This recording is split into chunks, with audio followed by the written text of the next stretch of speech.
വെറും 10 മിനിറ്റ് ഉണ്ടെങ്കിൽ നമുക്ക് ടേസ്റ്റി ആയിട്ടുള്ളൊരു പിസ്സ റെഡിയാക്കാം. അതെങ്ങനെയായിരിക്കുന്നല്ലേ? ഈ 10 മിനിറ്റ് കൊണ്ട് എങ്ങനെയാണ് പിസ്സ ഉണ്ടാക്കുന്നത് നിങ്ങൾ ഓർക്കുന്നുണ്ടാവും അല്ലേ? അപ്പം നൂഡിൽസാണ് ഞാനിവിടെ എടുത്തിരിക്കുന്നത്. നിങ്ങളുടെ കയ്യിലുള്ള ഏത് നൂഡിൽസ് ആയാലും കുഴപ്പമില്ല കേട്ടോ. ഞാനിവിടെ ഇൻഡോമിയാണ് എടുത്തിരിക്കുന്നത്. അത് നമുക്ക് നന്നായിട്ടൊന്ന് കുക്ക് ചെയ്തെടുക്കണം. നല്ല സോഫ്റ്റ് ആണ് കേട്ടോ. ഇച്ചിരി നന്നായിട്ട് തന്നെ കുക്ക് ചെയ്തെടുക്കണം. അതിൻ്റെ വെള്ളം എല്ലാം ഊറ്റിക്കളഞ്ഞ ശേഷം നമുക്ക് ആ നൂഡിൽസിനകത്ത് കിട്ടുന്ന ഈ മസാല അങ്ങോട്ട് ചേർത്ത് കൊടുക്കാം. ഇനി നിങ്ങൾക്ക് എരിവ് കൂടുതൽ വേണമെങ്കിൽ നിങ്ങളുടെ ഇഷ്ടമനുസരിച്ചാണ് കേട്ടോ. പച്ചമുളക് ചേർക്കുന്നവർക്ക് പച്ചമുളക് ചേർക്കാം. ഞാനിവിടെ ക്രഷ്ഡ് ചില്ലി ചേർത്ത് കൊടുത്തിട്ടുണ്ട്. ഇതെല്ലാം കൂടെ കൂടി നമുക്ക് നന്നായിട്ടൊന്ന് മിക്സ് ചെയ്തെടുക്കണം. അതിന് ശേഷം ഇവിടെ കുറച്ച് വെജിറ്റബിൾസ് ഇട്ട് കൊടുക്കണം. ക്യാരറ്റും ക്യാപ്സിക്കാണ് ഇട്ട് കൊടുത്തിരിക്കുന്നത്. അത് നല്ല ചെറുതാക്കിയായിരുന്നു ഞാൻ ഇട്ട് കൊടുത്തിരിക്കുന്നത് കേട്ടോ. ഈ സമയം നിങ്ങൾക്ക് വേണമെങ്കിൽ മുട്ടയും കൂടെ ആഡ് ചെയ്ത് ചെയ്യാം കേട്ടോ. ഞാൻ എന്തായാലും മുട്ടയൊന്നും ചേർക്കുന്നില്ല.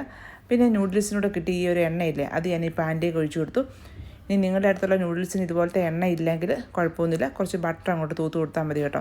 അതിനുശേഷം നമ്മൾ മിക്സ് ചെയ്ത് വെച്ചിരിക്കുന്ന ഈ നൂഡിൽസ് ഒരു പാനിലേക്ക് ഇട്ട് കൊടുക്കുക.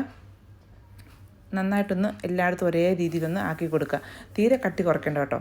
ഇത്തിരി കട്ടിയിരിക്കണം കേട്ടോ. അതാണ് അതിൻ്റെ ആ ടേസ്റ്റും ആ പെർഫെക്ഷനൊക്കെ വരുള്ളൂ. പിന്നെ അതിലേക്ക് ഞാൻ കുറച്ച് നഗ്ഗറ്റ്സ് ഇട്ട് കൊടുത്തിട്ടുണ്ട്. നഗ്ഗറ്റ്സ് ഇങ്ങനെ നന്നായിട്ട് ഫ്രൈ ചെയ്തിട്ടാണ് ചെറുതായി കട്ട് ചെയ്തിട്ട് കൊടുത്തിട്ടുണ്ട്. പിന്നെ കുറച്ച് ഞാൻ ക്രഷ്ഡ് ചില്ലീൻ്റെ മേലെ ഇട്ട് കൊടുത്തു. ഒർഗാനോയുടെ പൗഡറും കൂടി ഇട്ട് കൊടുത്തിട്ടുണ്ട്. പിന്നെ ചീസും കൂടി ഇട്ട് കൊടുത്തു. ആദ്യം ഞാൻ കുറച്ച് ലോ ഫ്ലെയിമിലാണ് കേട്ടോ വെച്ചത്. ആ ചീസൊക്കെ ഒന്ന് മെൽറ്റായി വരുന്നതിന് വേണ്ടിയിട്ട് അങ്ങനെ ചെയ്തത്. അതിനുശേഷം തീ ഒന്ന് കൂട്ടി വെച്ചു. അപ്പോൾ അടിയൊക്കെ നല്ല ക്രിസ്പി ആയിട്ട് വരുന്നതിനാണ് കേട്ടോ. അപ്പോൾ നമ്മുടെ ഈ നൂഡിൽസ് കൊണ്ടുള്ള പിസ്സ റെഡി ആയിട്ടുണ്ട്. ഇനി ഇത് കട്ട് ചെയ്ത് നമുക്ക് ഉപയോഗിക്കാൻ നല്ല ചീസി ആയിട്ടുള്ള പിസ്സയാണ് കേട്ടോ. അപ്പം പിള്ളേർക്ക് നൂഡിൽസ് എന്നും ഒരേ രീതിയിൽ ഉണ്ടാക്കി കൊടുക്കാതെ ഈ ഒരു രീതിയിൽ നിങ്ങൾക്ക് ട്രൈ ചെയ്ത് കൊടുക്കാം കേട്ടോ. അപ്പം തീർച്ചയായും അവർക്ക് ഇഷ്ടമാകും. നൂഡിൽസ് അവർക്ക് ഇഷ്ടമാണോ, കൂട്ടത്തിൽ ഇതുപോലെയും കൂടെ ആണെന്ന് അറിയുമ്പം പ്രത്യേകിച്ച് ഇരട്ടി സന്തോഷമാവില്ലേ. അപ്പം നിങ്ങൾ ഒരു പ്രാവശ്യമെങ്കിലും ഈ രീതിയിലൊന്ന് ട്രൈ ചെയ്ത് നോക്കണേ. എന്നിട്ട് അഭിപ്രായം കമൻറ്റ് ചെയ്യാൻ വേണ്ടി മറക്കരുതേ.